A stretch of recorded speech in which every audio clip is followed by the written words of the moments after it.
episode number 42 of The Actors Room, and today we are going to highlight the documentary titled Paradise Lost. And I'm going to be completely honest with you, I'm very nervous about doing this, and I'm going to do it. I'm not sure if I'm going to send it out. We're going to find out. If there is a gap between Sylvester Stallone of episode number 41 and my next episode, number 42, and it's not Paradise Lost, there you go. And no one's going to hear this except me if I decide not to do it. But if I decide to send this out, this is episode number 42 of The Actors Room, highlighting the documentary Paradise Lost. Here we go.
Okay.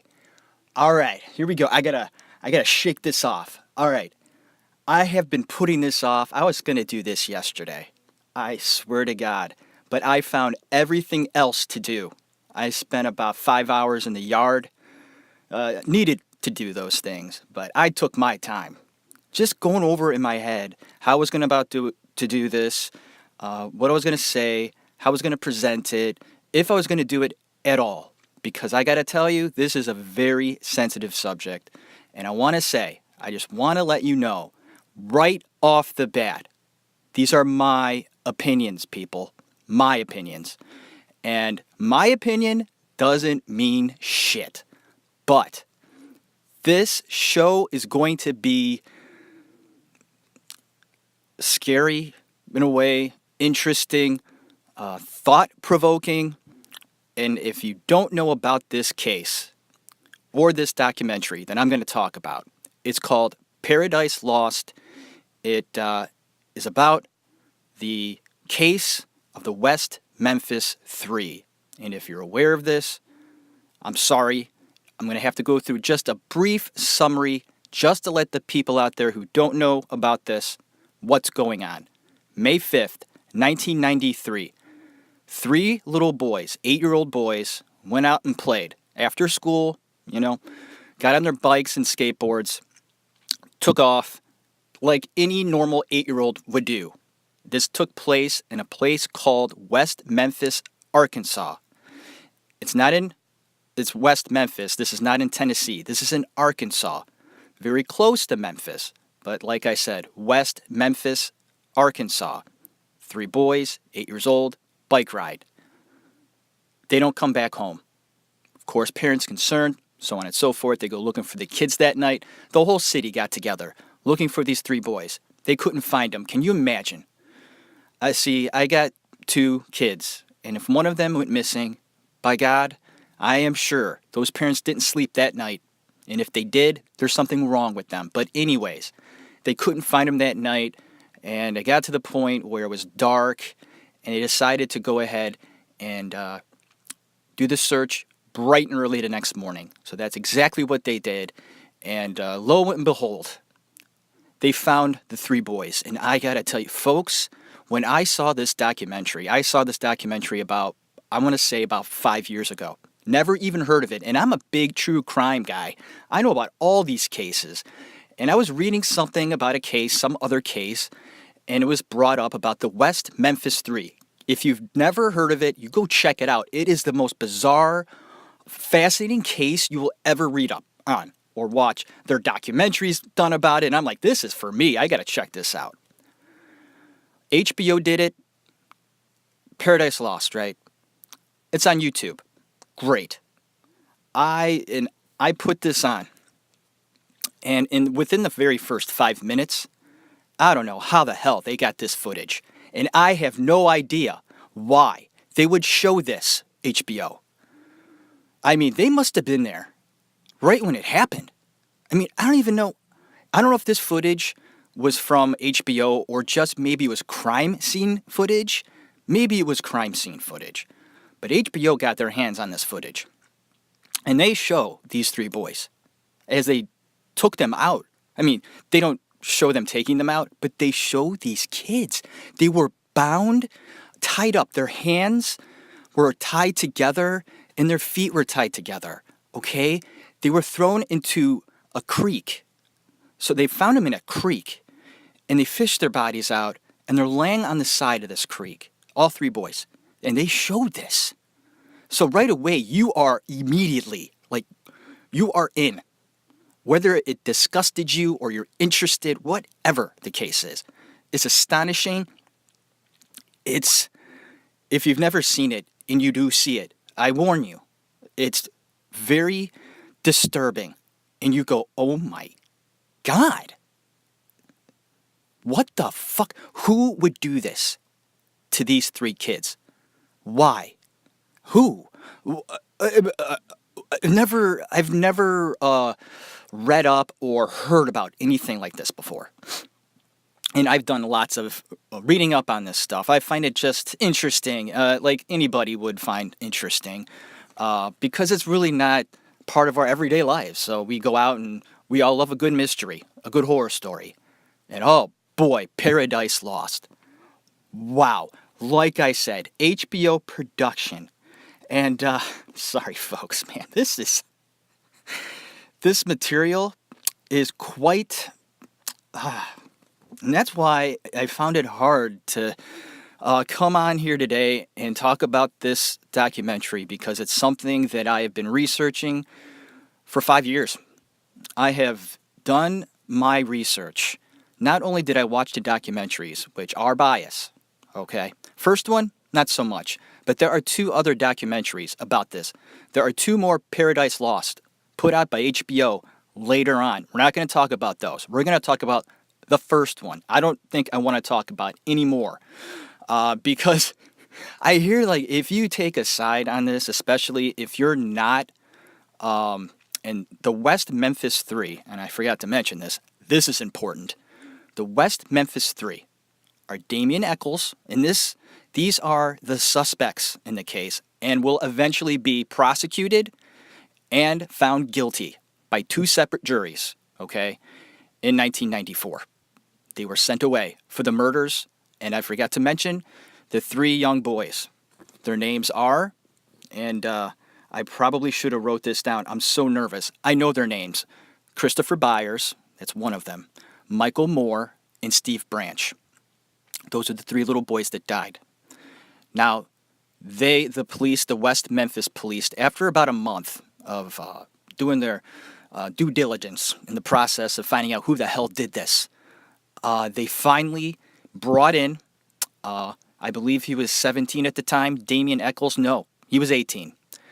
Damien Echols is one hell of a figure, and we will get into him soon enough. Jesse Miskelly and Jason Baldwin. Jesse Miskelly was brought in, questioned. I think he had some information. Well, he was a friend of Damien Echols, and they were doing a lot of due diligence, the cops were, on Damien, because, you know, he'd been in trouble, a lot of psychological history with this guy. He's been in and out of hospitals throughout his entire childhood. He had a rough childhood, so a very sad tale of Damien Echols. So he was a prime suspect. So Jesse Miskelly was brought in, and they questioned him about a few things, and they found that we should probably do a little more questioning of this kid, Jesse. So they got him to take a polygraph exam. Now, bear in mind, I think Jesse was 17, so they had to have the father's okay, to go ahead and do these things, and they did.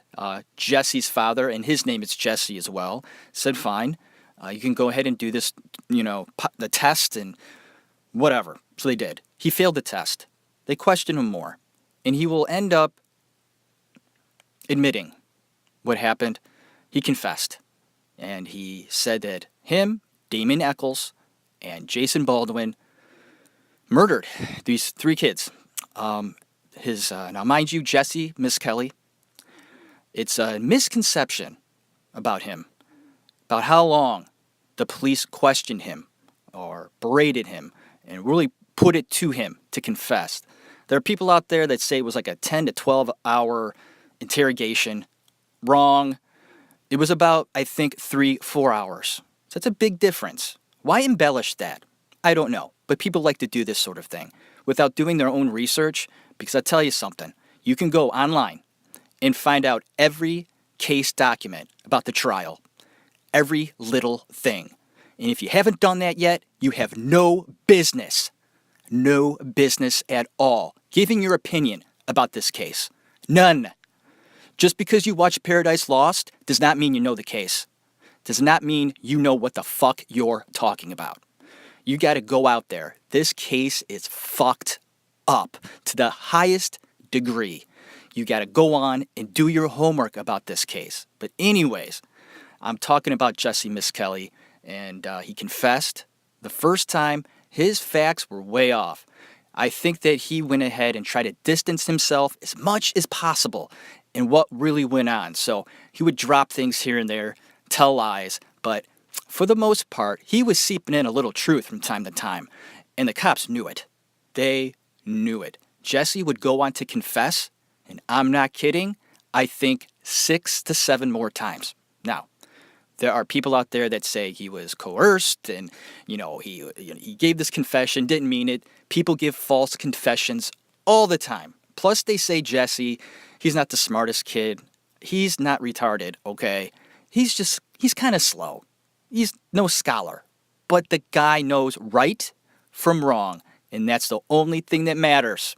That's the only thing that matters.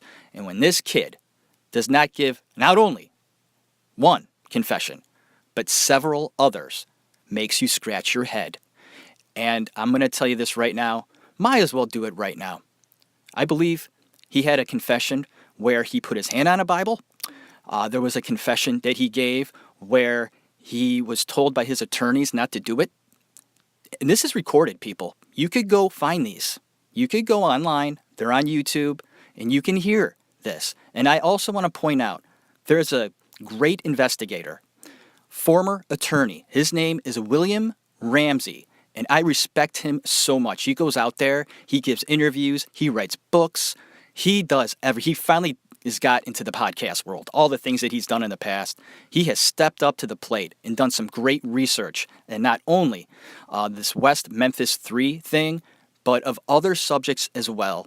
And it's scary stuff. I give him props. I couldn't do it.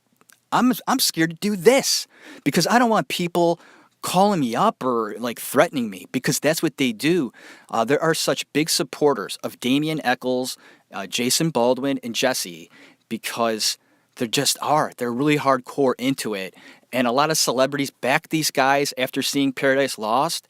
And because the directors and the makers of these documentaries first blamed one of the stepfathers. His name is John Mark Byers. HBO had a field day with that guy.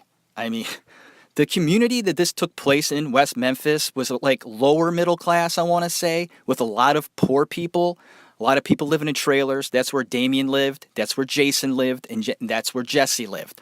The 3 kids that were found guilty of this, that's where they lived. They lived in the trailer park. Now, the kids that were killed lived in like the suburb part of town. They had little ranches, I would say like maybe 2-3 bedroom ranches. That would, maybe $140,000, $130,000 houses. Decent area, but lower middle class.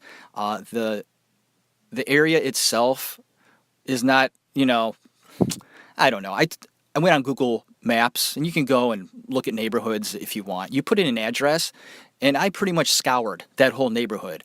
It's lower middle class. okay? And a lot of pedophiles are from that area because when 3 kids are killed, okay, they're going to go and they're going to investigate everybody in the area. And there are lists of pedophiles just scattered all throughout that city. Kind of scary. A lot of drugs were going through there, a lot of meth. We're kind of a seedy area, I think. That's just my opinion. A lot of domestic abuse, I found. Not a pretty picture. So these kids grew up not in the best neighborhood. And it's just a very sad tale. What happened to these 3 little boys? Okay, let's go ahead and dive into the filmmakers that made this movie. Their names are Bellinger and Sinofsky. And I want to go ahead and give you some of the other things that they've done in their careers. Here are the names of some of their other projects: The Virtual Corpse, Gray Matter, Addiction, Killing Richard Glossip, Intent to Destroy, Cold-Blooded, Raising Hell. Lovely. That's my lovely. That's not the last one was called Raising Hell. And Bruce Sinofsky actually passed in 2015. So just a little background on them. And I would also like to say that I watched this documentary for the first time 5 years ago, like I stated before, and it affected me deeply. I couldn't get it out of my head. And I would go on to watch the other 2 sequels with big interest. After my first viewing, I was convinced that the 3 boys accused were innocent. I really did. After the first documentary, my heart went out to Damien, to Jason, and Jesse. They were brought in because, I guess, Damien wore like Metallica, and so did Jason. I think Jesse too. But they wore like, Metallica shirts, AC/DC. We called them stoners when I was a kid. Now, mind you, Damien and the other 2 were the same age. I grew up in that time.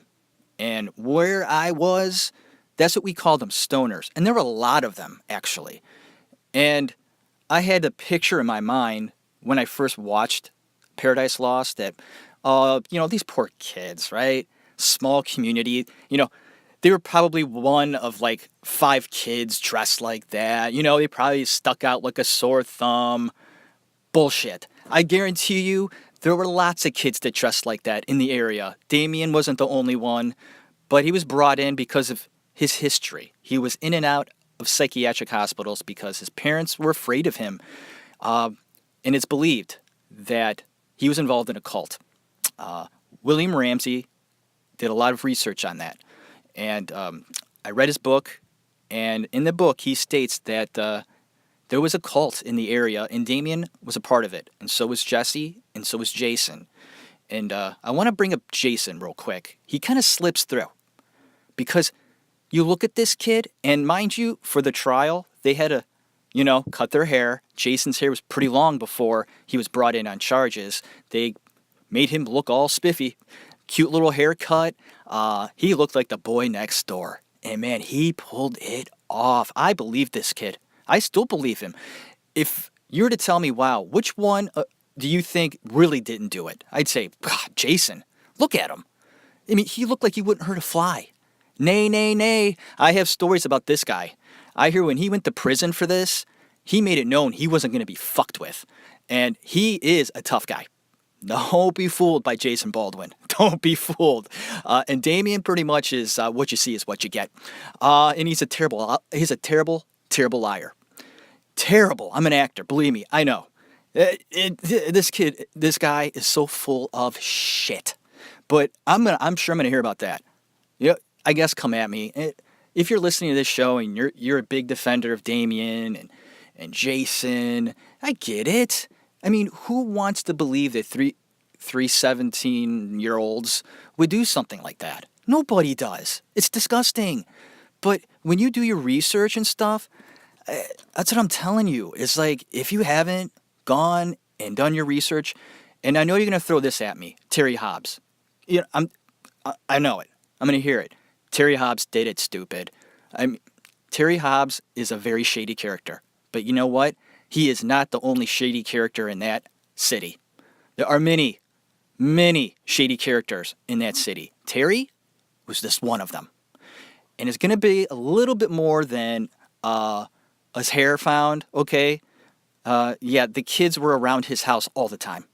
Well, that does not prove a fucking thing. If you found his hair at the scene, that does nothing for me at all. Zero. And you say, well, throw this other thing at me, okay? People will say that there were 2 witnesses that saw Terry yelling at the kids before they went missing. And they finally came out, these 2 witnesses, after years and years and years afterwards, said, oh, by the way, yeah, we saw Terry. He was yelling at the 2 kids right before they disappeared. Really? You're coming out like 25 years later, and I can't trust hardly anybody in that city. I think they're all just, their facts are all messed up. They don't know what the hell's going on. Like, they say that this happened, but it was like 2 weeks before that. I mean, it's a mess. All right. Okay, I have to sort of regroup here. I'm going on tangents, and I knew this would happen. I knew this would happen with this thing. I gotta take a moment, because I don't even think I'm gonna send this out. This is fucking crazy. Okay, Metallica allowed the filmmakers to use their music in the film, which is rare. I guess Metallica doesn't usually allow this to happen, but they were supportive of the West Memphis 3 case and of Damien, Jason, and Jesse. So I guess the accused killers loved Metallica, and they did, I guess. They've professed that. And, of course, right after the murders, the police went to work right away. Time passed with no arrests. Then, a 17-year-old named Jesse Miskelly confessed to police that he witnessed and participated in the murders. He would state that he and 2 others were involved. The other 2 were Damien Eccles and Jason Baldwin. Misconception on the confessions. I have my note here, and I already stated that about the fact that some believe it went on for a long time. Did not. It was only about 4 hours that they questioned him, and then confession as well. Jesse claims it was cult-based, and all hell broke loose after that. Residents have said there was a strong following of Satan worship in the area before the murders. Background on Eccles. Tough childhood. I feel sorry for this kid. Doing research on him. He had it pretty tough. His real dad was out of the picture for a while when Eccles was small. And his dad's name is Hutchinson. And Damien's real name, actually, is Michael Hutchinson. When he was legally adopted by his stepfather because the mom married again, got divorced from Damien's real father, and then married a man named Jack Eccles. And he was a real dickhead. Damien is also another name for the devil, okay? And he changed his name, and I think it was because it was Damien is known as a devil. He says differently. He says that while he was practicing Catholicism when he was a child, there was a guy, a saint or somebody that helped lepers or something like that, and his name was Father Damien, and that's why he chose Damien. I don't buy it. Could be true, but I don't believe it. Damien suffered from horrible headaches as a child, and he grew up in extremely poor conditions. They live in a shack, and it had no water or plumbing. Let's just say there was a rough start for this kid. He was in and out of psychiatric hospitals, like I said earlier, as a teenager. He read up on Aleister Crowley. He practiced black magic. He claimed to be a Wiccan. The documentary will go to interview the victim's parents. And now I'm sliding into the documentary now. I went on my little rant, which I might erase. Who knows? And I always say that, and I usually keep it in because I just do. But now the part of the show. We're going to dive into the documentary itself. And this is going to be put into parts. There's no way I'm going to be able to get the whole documentary into 1 hour or an hour and a half. It's just not going to happen. A lot going on. And sometimes, like I do, I go into tangents. And that might happen a lot in this episode. So here we go, talking about the documentary done by HBO called Paradise Lost. The documentary will go on to interview the victim's parents. A curious one is the mother of Steve Branch. Now, she's interviewed and obviously on some sort of drug. My guess is some primo painkillers mixed with some sort of moderate upper. She's out of it. Now, they're talking to her about her dead son, and she's smiling and laughing. Just not appropriate at all. It's like a what the fuck moment. But you know what? She just lost her son, and she's on some pretty good drugs. So you gotta cut her some slack. Then we see the parents of the accused. Jesse's dad is sitting in his dirty trailer explaining how he believes his son is innocent. And to be quite honest, he looks like a nice guy, actually. Jesse's father, Jesse Sr., he does. Like, he just looks like a nice guy. He just doesn't want to believe his son would do something like this. Jason's mom looks like a dead skeleton to me. And she looks like a skeleton talking. I mean, this poor lady, she looks obviously poor, hungry. It looks like she just needs a meal. I mean, it's really sad. And she's like all bone. I'd have to say her main diet really did consist of meth. I mean, she just looked it. I hate to say it, but it looked that way to me. And you could tell she's just going through the ringer. Her son being accused of something like this, I mean, she's a mess. I mean, her eyes are bugging out. It's okay. We're going to move on. Damien's dad is interviewed next, and his name is Joe Hutchinson. This is a dad that was in and out of his son's life, and it is reported that Damien does not speak highly of his natural father. He was pretty much raised by his real mom and his stepdad, Jack. Jack was molesting Damien's sister, and probably Damien himself. I don't know for sure, but definitely the sister. So I'm sure Damien holds a lot of animosity towards his real dad for putting them in that situation. But Joe was off his nut in his own right. He would go off on violent rages against his family, which included Damien, his mom, and his sister. Just a mess, people. A fucking mess. And then we are introduced to the most entertaining character in this whole saga. His name is John Mark Byers. He was the stepfather of Christopher Byers. Holy fuck me. This guy is incredible. What a guy. He is very animated and super emotional about what happened. And he has no problem at all expressing what he feels in this documentary. I mean, his passion shines through, and it makes for great entertainment. And HBO ate it up. From what I gather, all of them got paid for doing this doc. I'm sure they love that. So they were all about that. I guess the producers or the people that worked on the project would give some of the castmates, drinks and get them all revved up to do stuff. Because at one point in the documentary, John Mark Byers and Michael Moore, who was one of the kids that was killed, and his dad, they were shooting at stuff like pumpkins and shit.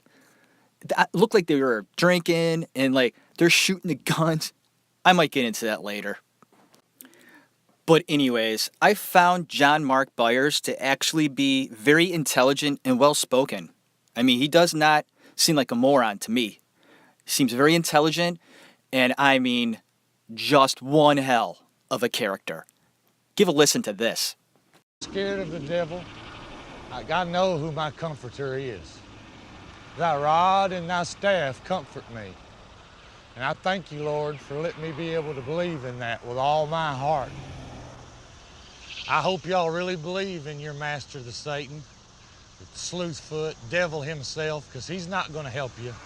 He's going to laugh at you, mock at you, and torture you. He didn't need your help. The devil's got all the devils he needs. The good Lord said Lucifer and a third of the angels were cast from heaven. He didn't need them, but he took their mind and he manipulated them. And they prayed to Satan and they prayed to the devil. And they had their satanic worship services out here. And they had all types of wild homosexual orgies, I've been told. Crazy things. To me, this place as I stand is like hell on earth, because I know that 3 babies were killed right out here where I stand. I know my son was castrated and possibly laid there on that bank and bled to death. I know he was choked. I know one boy's head was beat in beyond recognition. I know one little boy was skinned almost like an animal, cut, had to shave his head, had all types of injuries to the head where they just kept beating and pounding on him and killing him and killing him. It's like they enjoyed it. They killed him 2 or 3 times. Jesse Miskelly Jr., Jason Baldwin, Damian Eccles. I hope your master, the devil, does take you soon. I want you to meet him real soon. And the day you die, I'm going to praise God. And I make you a promise. The day you die, every year on May 5th, I'm going to come to your graveside. I'm going to spit on you. I'm going to curse the day you were born. And I'm sure while I'm standing there, I'm going to have other bodily functions let go upon your grave. I promise you, as God is my witness, I'll visit all 3 of you. I mean, come on. This guy was definitely drunk a little, on a rampage, and you got HBO just eating this up like this guy is fucking amazing. This is great. Look at him go. Oh my God, man. Hey, the HBO filmmakers, they're not morons either. I mean, they're trying to sell a product here and doing one hell of a job. I mean, this documentary is fucking amazing. And this just goes to show also how crazy this whole situation was getting. I mean, and also why you can see how people can get behind the 3 accused when you got stepdads acting like this. The first accused teenager we see is Jason Baldwin, and they make him look like a Boy Scout. They really did a nice job. They cut his hair short, like I said, and he looks like the tamest little kid in the world. Don't be fooled. I believe Jason to be the biggest bullshitter of them all. It is reported how he took to prison like a fish to water, more so than Damian himself. Next up is Damian Eccles. This is a smooth talker. He looks too calm to me, I put. He is on trial for killing 3 boys. Damian claims the teenagers were arrested because him and the other 2 stood out like sore thumbs because of the way they dressed. I say that's a really bad excuse. And I mentioned earlier that I grew up in that era, same era. We're about the same age.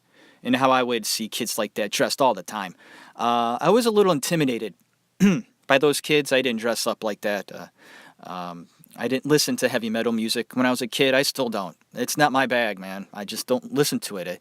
I'll get as far as Ozzy Osbourne. I really like Ozzy Osbourne.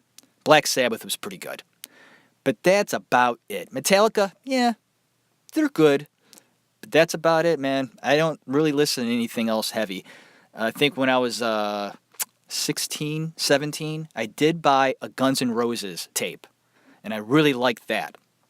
Guns N' Roses, they were good. So I just wanted to point out that them dressing up like that was nothing new. Damien and his friends weren't making any fashion statements at this time. They weren't. Damien shows me his demeanor and reactions that he's putting out there, okay?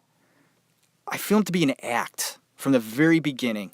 I just don't buy it or him. Then, last and certainly not least, is Jesse Miskelly is presented to us. This may be the only realistic character in the whole bunch. He is a simple kid. He's slow, but definitely not handicapped in any way. He was the one that confessed. He has his lawyer explaining things to him as he sits in his cell. And Jesse nods accordingly and wants to be out of this situation. Jesse, like I said, is limited intellectually, but he knows what the fuck is going on. And he has a history of violence. He was a bruiser, getting into fights on a regular basis. But he may very well be the only accused teenager with a conscience, and I'll get to that later. Now, Jesse received a separate trial because of the confessions he made. Jesse's dad was living with his girlfriend at this time, and her name is Lee Rush. She looks concerned to me. When she talks about Jesse, it is clear that she thinks he did it. His dad stands by his son, of course, but she remembers the way Jesse was acting before he was brought up for questioning. She claims that Jesse would be crying in his room the weeks before he was arrested. He would cry out in the middle of the night and then tell the stepmom that he just missed his girlfriend at the time. But she says this was, of course, very unusual. This is never explained in the documentary. I thought that was a pretty important piece of information. The documentary left some information out, and that's why I suggested in the beginning to go do some research on your own. You will be surprised at what you find out. And the point about the dad's girlfriend is also seen when the dad and some of his family are singing to Jesse, happy birthday. I guess Jesse was in prison at the time, or not prison, but jail, on trial. And it must have been his birthday. So the dad had like the family sitting around like a picnic table, singing to a camera, happy birthday to Jesse. And they show the girlfriend. She's not singing happy birthday. She's off to the side, okay? And she just looks like just confused and very, very uneasy about everything. Because I think deep down, she knows he did it. And she doesn't approve singing happy birthday to this murderer. Okay, Shelby Miss Kelly is next up, and she's the former stepmother to Jesse. She describes Jesse as a child. He was a scared kid that just wanted love and safety. She could tell he was special and needed special care. The directors get us a bit more acquainted with the town of West Memphis. We see clips of John Mark Byers singing in church. He actually has a decent voice. They show the trailer park where Jesse Miss Kelly lives, and I guess all three of the accused lived in a trailer park. And the 8-year-olds, they were living in houses in the suburbs. And I think I'm kind of rehashing here with the neighborhood, so I'm going to move on. But you also have to take into consideration, okay, that when this happened, the police went into full force with their investigation. And you got to find out how many child molesters and drug addicts and dealers and all this bad stuff was going on in this town. Quite disturbing, actually. This was an area that was ripe with alcoholics and drug users. I'm sorry, but that's just reality. It was a bit seedy back in 1993. I don't know how it is now, but it was back then. Now, this is the next scene that they present to us, and I mentioned earlier, is John Mark Byers and Michael Moore's dad shooting guns. Imagining they are shooting the accusers. This is just pathetic filmmaking right here. You obviously have two mourning fathers, all revved up, showing a bad side to them. It is my belief they were worked up and presented this idea, and then went with it. Low point in the documentary. Strange moments when John Mark Byers and his wife go to visit their son's grave. John is taking Polaroids of the grave. Why? They also got a little Christmas tree for him at the grave. Now, the director takes a shot of John kneeling at the grave, and you can see the shadow from the star on the tree smack down in the middle of John's forehead. Now, I don't know if that was intentional, but I'm going to tell you something. It was creepy as hell. Then we see Jesse Miss Kelly, trial beginning. And the court shows pictures of the boys' mutilated bodies. Truly shocking, and you can hear gasps in the room. It's too much for the mother of Steve Branch, and her name is Pam. And this is the first time we see Terry Hobbs. And we'll get to him later. Actually, I did talk to him. I didn't talk to him. Now, mind you, I find this interesting. Most of these people are on Facebook. You could find them. They're not going to talk to you, of course. You know. But most of these people are.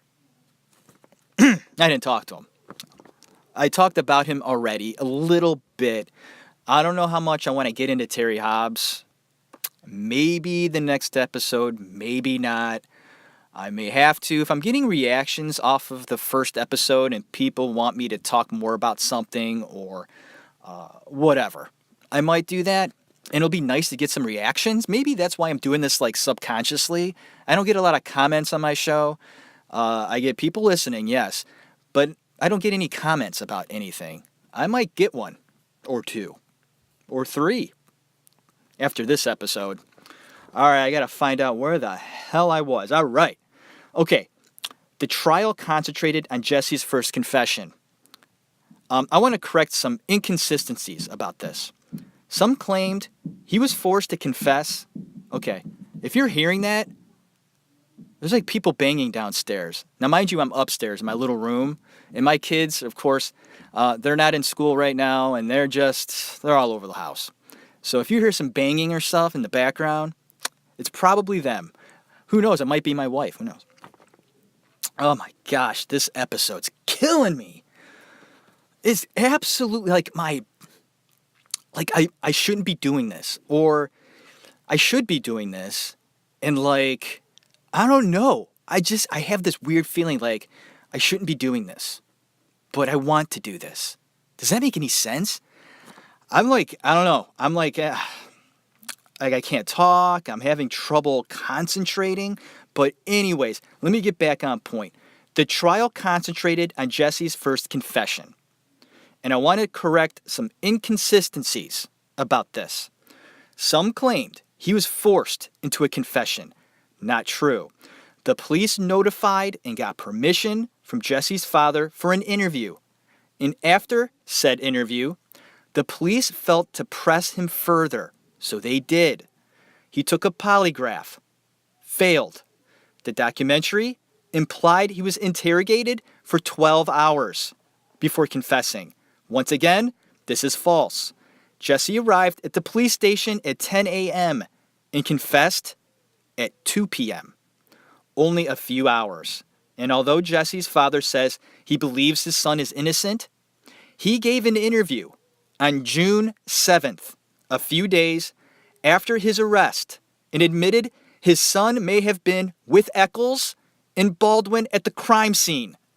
They even have this interview on, it was an interview on the news, on, I guess, on KAIT/TV News. This is not just hearsay. His father said this 2 days after he was arrested. Food for thought.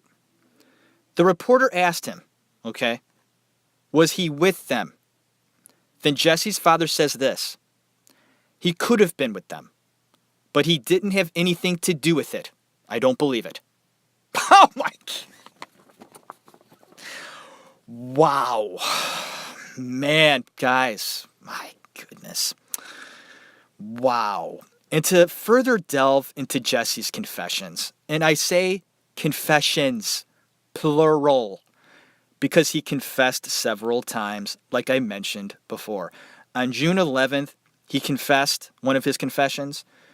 This one, a little more closer to the truth, and he confessed to his attorneys at this time. His attorneys pleaded with him, Jesse, you don't have to confess. And Jesse's like, I have to do this. And the attorney's like, Jesse, listen, as your attorney, I strongly suggest that you don't confess. Do you hear what I'm saying? And Jesse's like, I hear what you're saying. And then Jesse says, I want something to be done about this. Wow!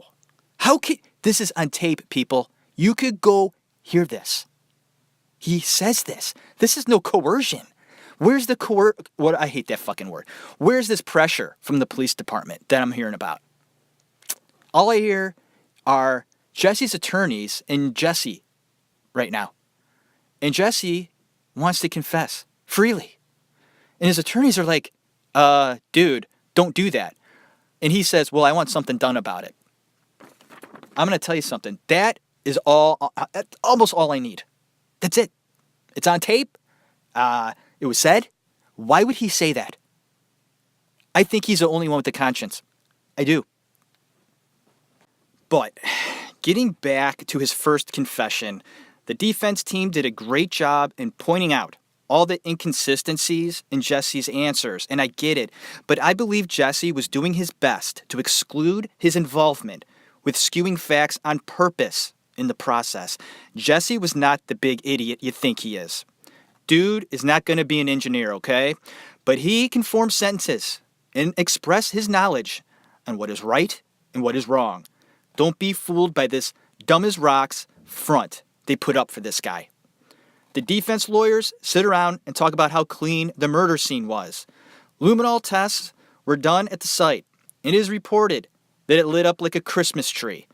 They say no evidence was found. Nothing could be further from the truth. Green fibers were also found at the crime scene that were similar to a shirt found in Eccles' home.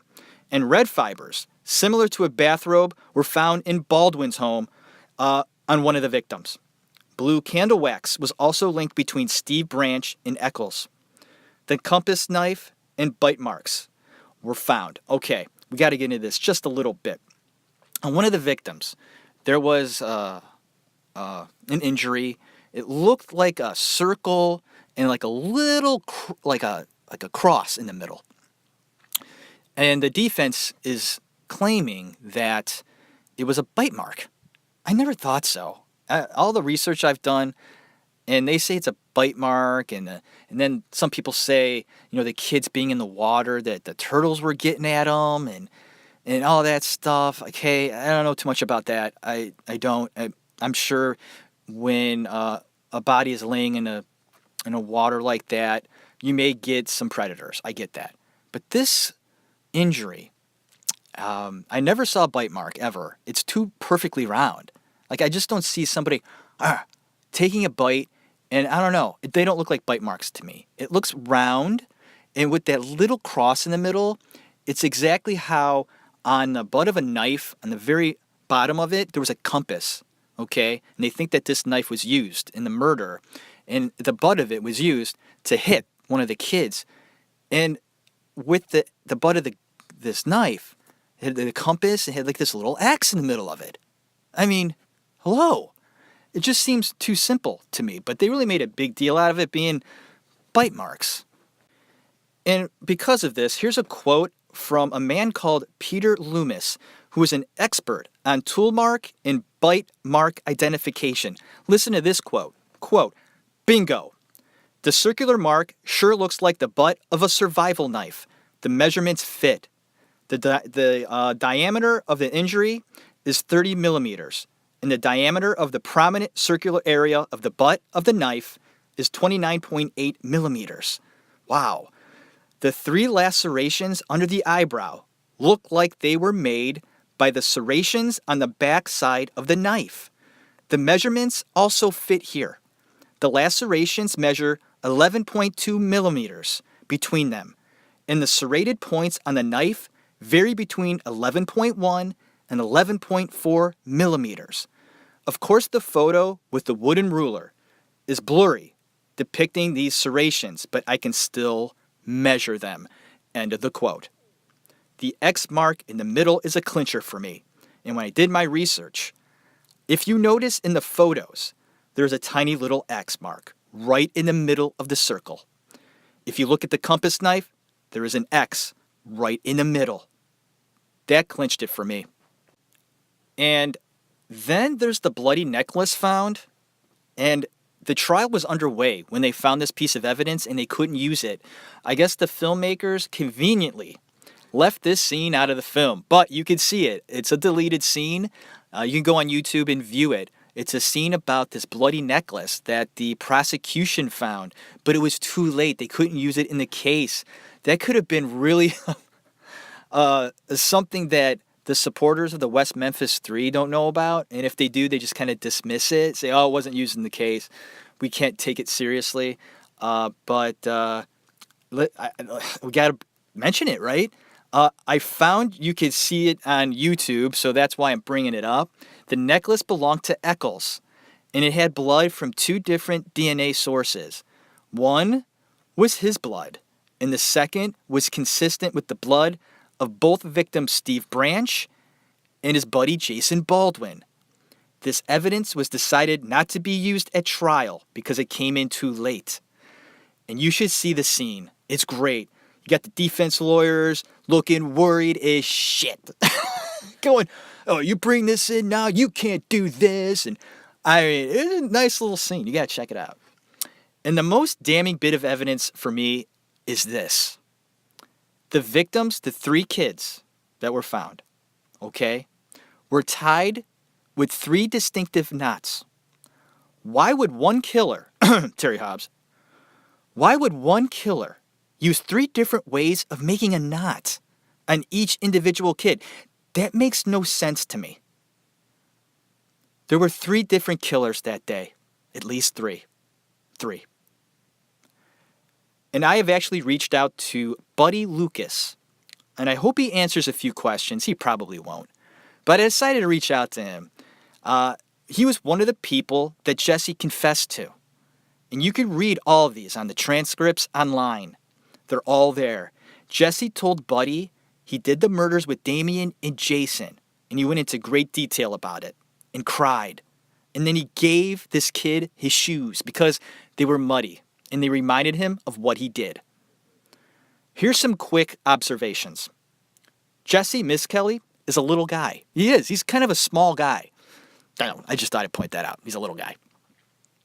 He looks like he's like 5 feet tall. I don't know. But he looks guilty to me. His body language speaks volumes to me. As Jesse's trial wraps up, it dawns on me how specific his confession was when the prosecutor reminds us that Michael Moore would be alive today if Jesse didn't chase him down and bring him back to the scene. Think about that. Jury goes to decide the fate of Jesse, and we get a candid scene of Jesse with his family, awaiting the decision. They're very supportive of him, and Jesse looks relieved now to me. The trial was hard for him. I get that. And he's sorry for what he did. Although, of course, he is denying everything now. You can see him squirming in his seat during the trial. Things got to him. Hey, I could be wrong on all of this, but it's just my opinion. But Damien is brought up to Jesse when he's with his family before the decision. And Jesse's sister says this about Damien. He's a nice kid, and you should see Jesse's reaction to that. He's like, what? You're kidding, right? Interesting. Of course, Jesse is found guilty on all counts. And I find it intriguing that when he's brought up in front of the judge and the judge is sentencing him, he doesn't show any emotion. Not much. Just has his head down and he kind of looks relieved. And when the judge asks him if he wants to make a statement, he says no. And if you're convicted of a crime and you didn't commit it, I would be like a mess. And I'd be like, I didn't do it. I swear to God. What? No, let's do the trial again. All the evidence. I'd be a mess. Of course I'd say something. I'd be like, Judge, look at me. I didn't do it. I was wrongfully accused, and he had nothing to say. Nothing to say. Nothing. Could have said anything. Anything. He doesn't say a word. Because he's fucking guilty. That's why. He's guilty. That's what I think. I really do.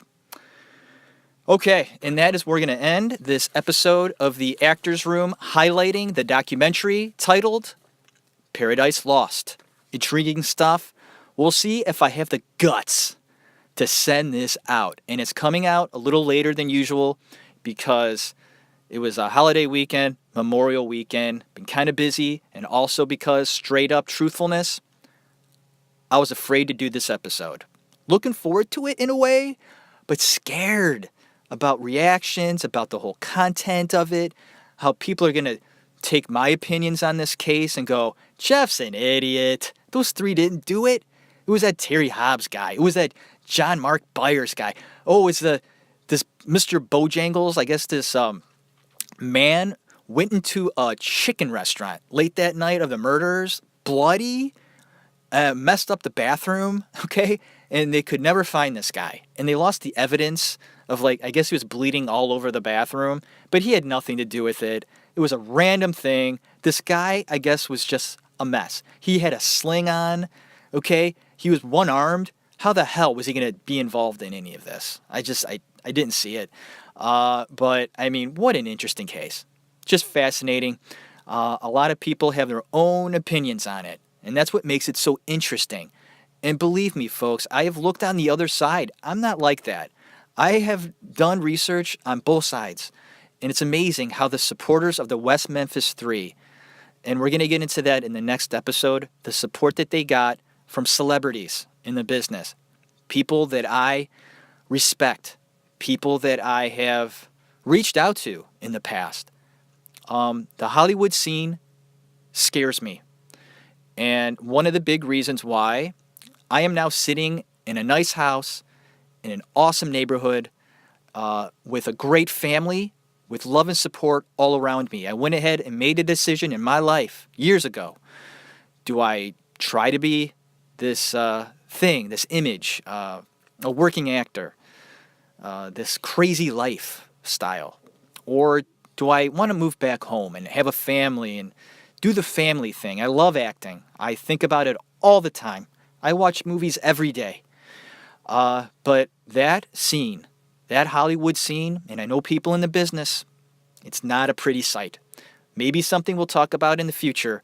But for now, we're talking about Paradise Lost. And I hope you had a great day, a great weekend, right? Mine's wrapping up. It's almost over. I'm going to go downstairs, have some dinner with the family. Might do a little cleaning up. Doing a lot this weekend, man. I mean, just seems like every day there's just stuff going on, and I just wanted to get this episode out as soon as possible and get on with my life. So that's exactly what I'm going to do. It's getting warm in this room here. Definitely getting warm in here. And there you go. Nervous about the reaction. I can't wait.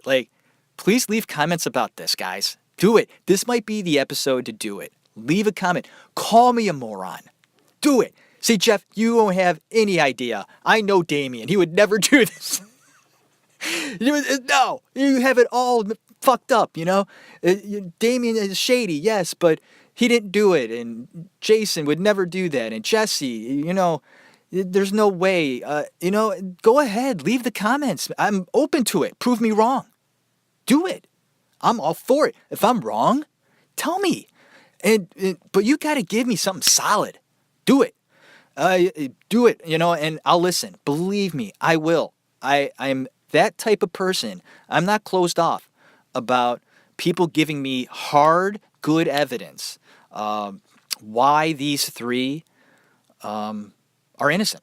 So I'm looking forward to getting some comment. Man, I hope it happens. I really do. Do it. All right. You know what I'm going to say. Put in a movie or put in Paradise Lost. If you have HBO, it's on there. You can watch all three of them. But you got to have a stomach for it. It's fascinating as hell. But you got to be in the right frame of mind to watch them because they will suck you in. They will definitely suck you in. So I hope you enjoy your evening. God bless you. Have a good one.